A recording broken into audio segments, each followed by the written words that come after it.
बुद्धिमान कछुआ और चालाक लोमड़ी की कहानी। एक घने जंगल में एक बुद्धिमान कछुआ रहता था जिसका नाम टिम्बो था। टिम्बो अपनी सूझबूझ और धैर्य के लिए जाना जाता था।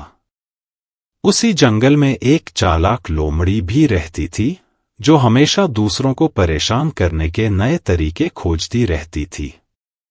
एक दिलचस्प मुकाबले की शुरुआत थी। एक दिन लोमड़ी ने कछुए को देखकर सोचा, यह कछुआ कितना धीमा है, मैं इसे आसानी से मूर्ख बना सकती हूं। उसने टिम्बो के पास जाकर कहा, क्यों न हम दोनों में दौड़ की प्रतियोगिता हो।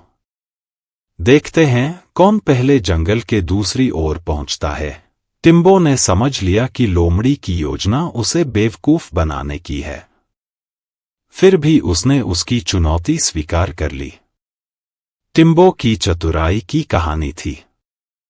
प्रतियोगिता के दिन लोमड़ी ने सोचा कि वह कछुए को आसानी से हरा देगी।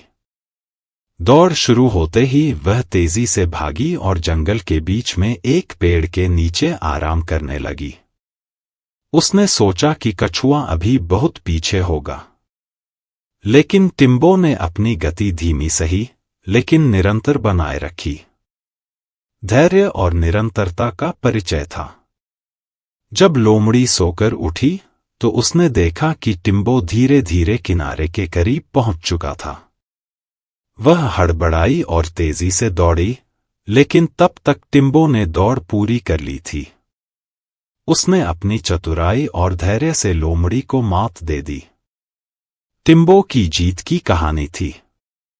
लोमड़ी को अपनी गलती का एहसास हुआ और उसने टिम्बो से माफी मांगी। उसने सीखा कि किसी को उसकी गति या क्षमता के आधार पर कम नहीं आंकना चाहिए।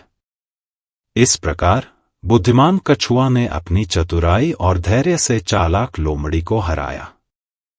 बच्चों को सिखाती है कि धैर्य और निरंतर प्रयास से किसी भी चुनौती को पार किया जा सकता है। हमारा चैनल फॉलो कीजिए और अपने अपने घर के आसपास साफ सफाई रखें ताकि रोगों से हम दूर रहें। धन्यवाद।